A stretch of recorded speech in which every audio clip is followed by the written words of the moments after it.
But Audrey and Mason, I'm tracking my food because that's what everybody tells me to do if I want to lose body fat, but I'm not seeing any progress. We're gonna share with you guys the 4 detrimental tips that are keeping you stuck in your fat loss journey because you're not accurately tracking.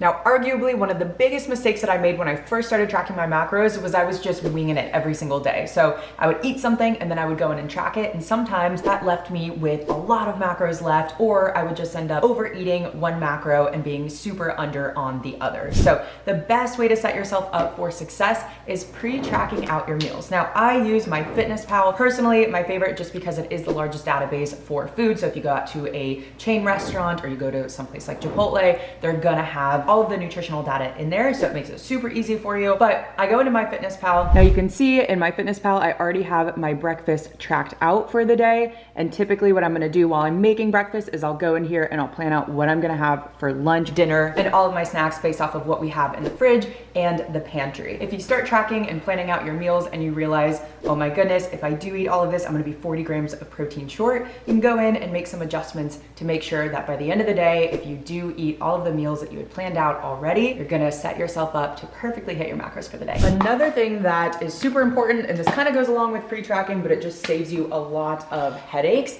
is just making sure that your meals are balanced, right? If you have one meal that is just carbs or one meal that is just protein, you'll likely find at the end of the day that you are stuck with so many grams of just one specific macro, and that can be very difficult to be able to actually hit those numbers. So we're cooking up breakfast right now. I'm gonna show you what I mean by a well-balanced meal. Now, when we talk about having a well-balanced meal, it's gonna look different for everybody depending on your goals, right? So specifically for me today, I actually have a little bit of higher fats and lower carbs. My protein is still staying relatively high. So for breakfast, we've got some vegetables, we have some spinach and some bell peppers. So no matter what meal you're having, ideally we're gonna get some sort of colors in our diet and in our meal. And then you'll wanna have your protein source. So for breakfast, we're mainly having some egg whites and then a fat source, right? So this could come from something like your actual protein source, something like eggs, or if you have like a fattier fish or a fattier ground or red meat, or it can come from something like toppings or sauces. But typically you're gonna wanna have some sort of a complex carb ideally, but in some cases it is also okay to have your simple carbs. So we made some gluten-free little pumpkin muffins, and especially if you're somebody who's active, you're young, you're relatively healthy, it's okay to have some simple carbs here and there. But the beauty of having more complex carbs is that it's gonna be better for blood sugar, typically holds a lot more nutrients, and has more fiber, which is gonna be better for your digestion. So what we got here is a handy dandy food scale. This one we picked up from Amazon. You can honestly get one from anywhere as long as it weighs things in ounces or it weighs them in grams and stuff like that. You're totally fine.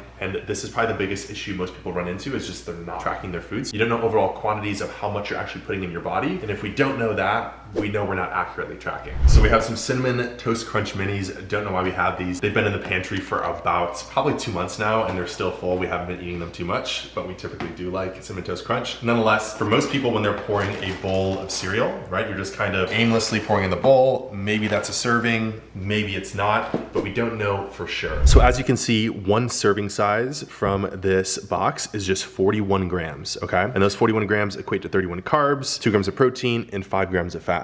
So given we didn't weigh this out, we have no idea how much is in there. So now we're gonna weigh out an actual true serving size just to see the difference. And so always when you guys are weighing everything out, you wanna put the item that you are weighing things on, you wanna zero out the scale, and then from there, as a best practice, you will add your food, your meat, whatever it is, to see the overall weight. I think it's 31, right? 41. What was it? Boom, right there. This is even a little bit more than a serving size by 5 grams. As you can see, there's obviously a very big difference between the two bowls. This one being the untracked, a lot more in there. This one being the actual tracked per serving. And as you can see, it's almost half the amount of what's in that bowl. And that's the difference between like an extra 150 calories, sometimes even 200 calories, depending on whatever you're eating. And especially if you're somebody who likes peanut butter, you go into that peanut butter bowl and you grab what is a teaspoon and might be a lot more than what you were anticipating from a calorie standpoint. So that's one of the reasons why a lot of people do end up staying stuck for extended periods, just because they're not tracking accurately. All right, some other silent killers that most people really aren't unaware of is the things we're adding into our food as sauces, the oils we're using to cook, as well as the things we're drinking. And honestly, we made a pretty big mistake last week. We typically buy Coke Zero because we don't want to be drinking our calories. So diet sodas, Coke Zeros, Gatorade Zeros, things of that nature, just so you're not consuming calories in liquid form. But we screwed up. We got full on Cokes and we didn't realize it until there was 3 left. Tragic. Like 2 days ago. So you don't want to be drinking your calories, number one. And then other things, if we're cooking, this is olive oil. This is going to add up very quickly. Literally 1 tablespoon is 15 grams of fat, which is 130 calories. You can probably get some heavy pours going depending what you're cooking on. So we want to utilize cooking sprays or 0-calorie sprays, such as something like this to cook with whenever we are cooking. And then other things to be aware of, again, if you're adding on full sugar barbecue sauces, salad dressings, coffee creamers, or any other additives, just be aware of the calories you're adding to it. It's not wrong to have it on your stuff. But again, if you're trying to lose body fat, it's probably a lot easier for you to hit your caloric goals and stay under them if we're not putting sugary sauces or fatty dressings or fatty oils into our meals. And in addition to that, most people, we just forget to track it, right? It's pretty easy to pull something out of the fridge, barbecue sauce, ketchup, honey mustard, whatever it is, and just throw it on our meal and we don't think about it. But in reality, in some cases, that could be the difference between no calories and another 150 to 200, depending on how much you put on your meal. And other sneaky killers, this one is 0 sugar, but if you go to Starbucks or even you have your own creamers at home, just be cautious of how much you're pouring in there. Sometimes these can add up. Typically, it's not a huge deal, but we just want to be aware of it as well. Crunchy, buttery, centered, and rubbed in a chocolate coating and sprinkled with chopped nuts. Say that again. It literally sounds delicious. And another thing to be cautious of, Audrey's obviously nibbling on a little bit of a snack right here.